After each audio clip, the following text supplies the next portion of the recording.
Hi everyone, I'm glad you're here. Today we're going to learn how to use and troubleshoot the mouse on Merlyn display.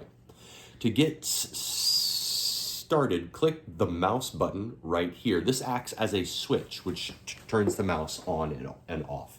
Click it. I can move the mouse around using the remote.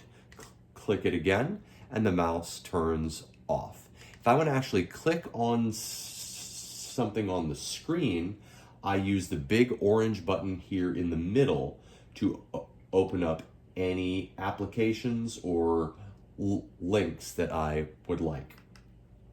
If you are having issues where you can't get the mouse to move quite right, like if you look like this, I'm moving the remote around, but the mouse is not moving.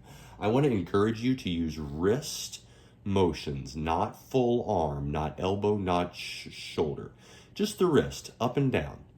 If you get into a situation where the mouse is caught in an upper corner and you can't figure out where it is, how to get it out, what's going on, click the mouse button off, aim the remote directly at the mouse to calibrate it, turn the mouse back on, and you are back in business. Just remember to use those little wrist motions. Now, if your remote is not responding at all, what I want you to do is unplug the USB from the back of your panel, plug it back in, and look for blue lights flash here on the remote.